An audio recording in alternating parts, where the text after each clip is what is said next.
Hello everyone, today we'll be talking about malaria. So, this presentation is going to cover the definition, etiology, the epidemiology, pathogenesis, life cycle, clinical manifestations, a little bit on congenital malaria diagnosis, differential diagnosis, treatment, and the complications. So, basically, malaria is an acute and chronic illness characterized by paroxysms of fever, chills, sweat, fatigue, anemia, and splenomegaly. And one thing you need to take note is malaria is of overwhelming importance in the developing world today, with an estimated 300 to 500 million cases and more than 1 million deaths each year. So you can say this is a significant number. So etiology. Malaria is caused by intracellular Plasmodium protozoa, which is transmitted to humans by the female Anopheles mosquito. So prior to 2004, we only had four species of Plasmodium that were known to cause malaria in human beings, just Plasmodium falciparum, Plasmodium malariae, Plasmodium ovale, and Plasmodium vivax. However, in 2004, Plasmodium knowlesi, which is a primate malaria species, was also shown to cause human malaria. Malaria can also be transmitted through blood transfusion, use of contaminated needles, and transplacentally from a pregnant woman to a fetus. So, epidemiology. Malaria is a major worldwide problem occurring in more than 100 countries with a combined population of more than 1.6 billion people. Pathogenesis. So, Plasmodium species, it exists in a variety of forms and it has a complex life cycle that enables them to survive in different cellular environments in the human host where the asexual phase takes place and the mosquito where the sexual phase takes place. So let's look at the life cycle in more detail. So let's start from here. This is whereby a mosquito is going to take a blood meal and is going to inject sporozoites into the human host here. So the sporozoites are going to travel in blood and go and infect the liver cells. So human liver stages, this is where they have our infected liver cell and then the sporozoites are converted to schizons. Then once the schizons rupture, they are released, okay? So after they release out of the hepatocyte and they go into the human blood. Where's my arrow? Okay, here. Then once they enter the human blood, there is the immature trophocyte, which is the ring cyst, which can easily be seen on the microscope. And then they mature. So this is the mature trophocyte. Then the mature trophocyte converts to a schizont, and then the schizont ruptures, and then it can either go on to infect other erythrocytes, right? Or it can convert to a gametocyte.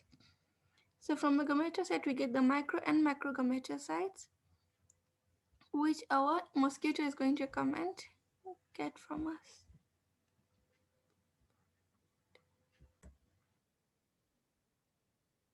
So once a mosquito comes and it takes a blood meal, it's going to ingest the gametocytes. We've got our macrogametocyte and microgametocyte, okay? Then these are converted to a ooknet, which is later converted to an oocyst, and then once the oocyst ruptures, it releases sporozoites. And remember, sporozoites are what infect the human host. So here we are.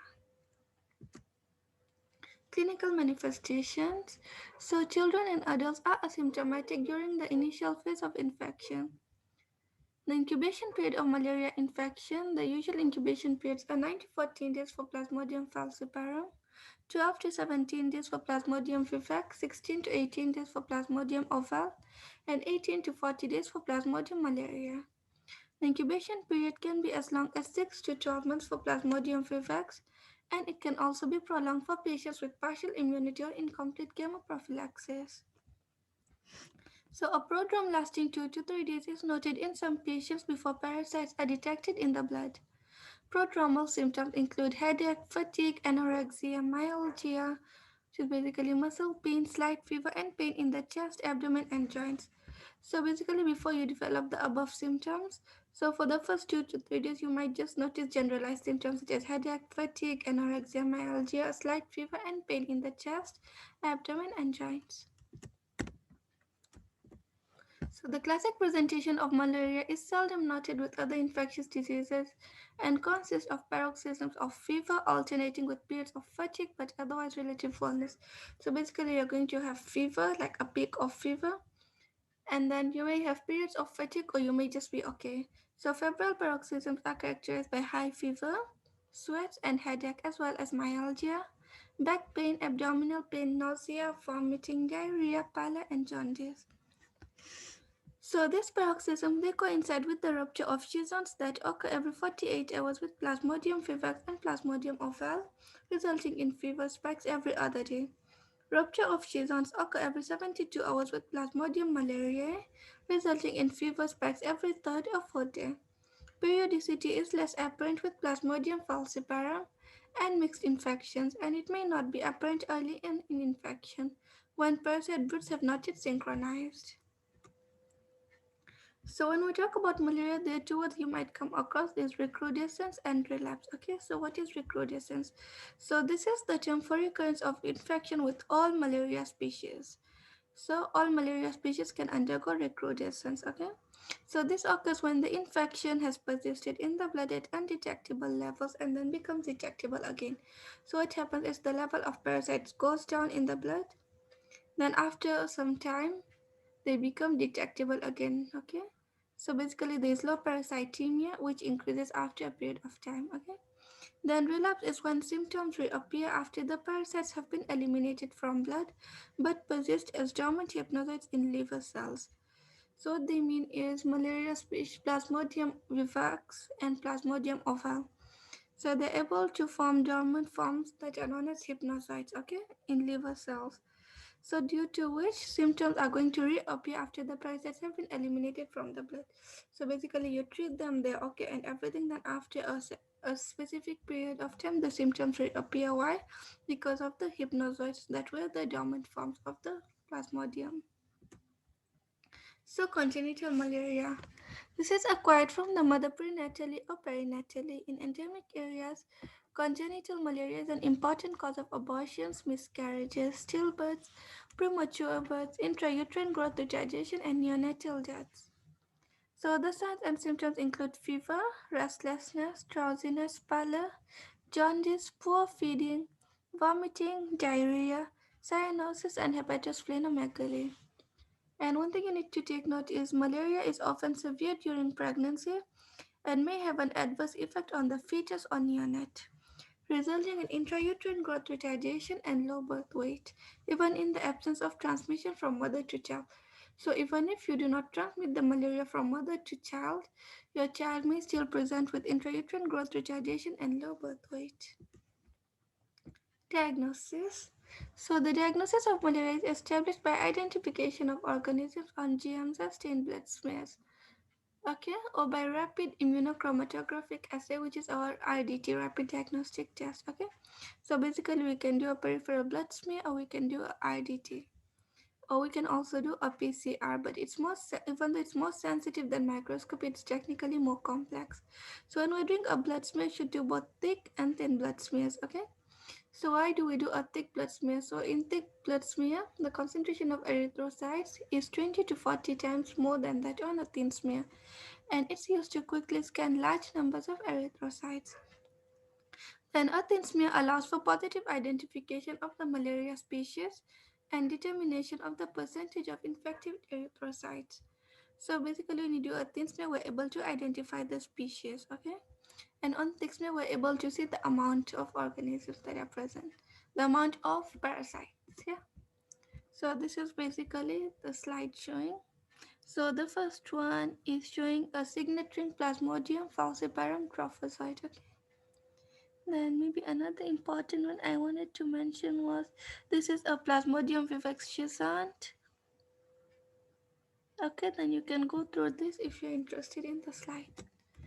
Then differential diagnosis, viral infections such as influenza and hepatitis, sepsis, pneumonia, meningitis, encephalitis, endocarditis. Basically, if you go through the list, you can notice anything is a differential diagnosis for malaria. So basically, what is your approach to a patient that you're suspecting has malaria or history of travel to malaria endemic area or clinical suspicion of malaria. So you perform a thick and thin blood film, okay? So if the blood film is negative, so you repeat blood films every 12 to 24 hours for a total of 3 sets. So if in these slides blood film comes out to be positive or comes out to be negative, you consider alternate diagnosis, meaning most likely it's not malaria. However, if it is positive, you calculate parasitemia, okay? Then after calculating your parasitemia, you need to evaluate clinical status and disease severity. So if you think it's uncomplicated malaria, you determine the species, okay? So after you determine the species, if it's non-falciparum species, so if you think it's P. malaria, you go for chloroquine or hydroxychloroquine treatment. Then if you're thinking of P. oval or P. vivax outside Papua New Guinea or Indonesia, you still go for chloroquine or hydroxychloroquine. However, if you find P. vivax acquired in Papua New Guinea or Indonesia, you go for atovaquone, progonil, or quinine plus tetracycline or doxycycline or mefloquine. Okay, plus primaquine if not glucose 6 phosphate deficiency. Okay, then you repeat blood films if symptoms recur. Now, if you're thinking of Plasmodium knowlesi, you give chloroquine or hydroxychloroquine. If we're talking about Plasmodium falciparum or species not yet identified, so if it is acquired in a chloroquine sensitive area, you still give chloroquine or hydroxychloroquine. And if it's acquired in chloroquine resistant areas, you go for atovaquone, proguanil, or artimethyllumefantrine, or quinine plus tetracycline or doxycycline or clindamycin or mefloquine. Then you need to admit to hospital to monitor for progression of disease severity. Okay. Then, if it's acquired in chloroquine resistant areas, we already talked about it, and acquired in mefloquine resistant areas, you give atovaquone, proguanil, or artimethyllumefantrine, or quinine plus tetracycline, or doxycycline, or clindamycin. Then, if we go back here, if instead of uncomplicated malaria, it's severe malaria, or patient is unable to take oral medication. So you can give IV quinidine plus tetracycline, or doxycycline, or clindamycin. However, if quinidine is unavailable, you can contact CDC malaria hotline for artesunate.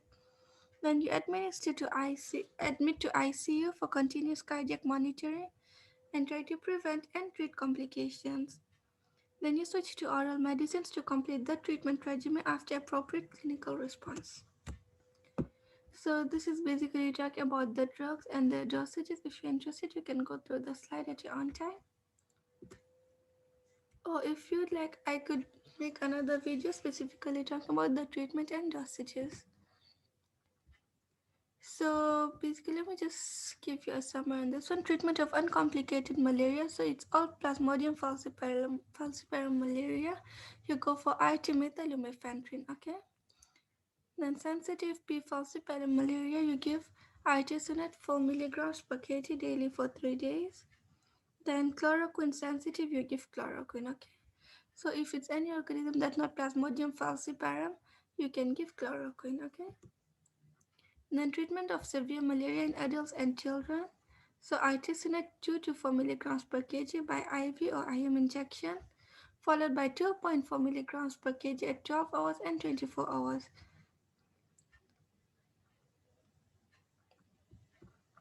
So complications of malaria. The World Health Organization has identified 10 complications of Plasmodium falciparum malaria that define severe malaria.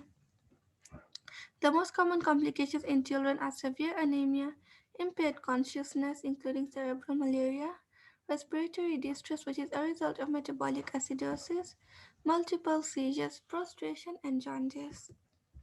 So, these are basically the 10 complications of severe malaria, that is, impaired consciousness, prostration, respiratory distress, multiple seizures, jaundice, hemoglobinuria, abnormal bleeding, severe anemia, circulatory collapse, and pulmonary edema.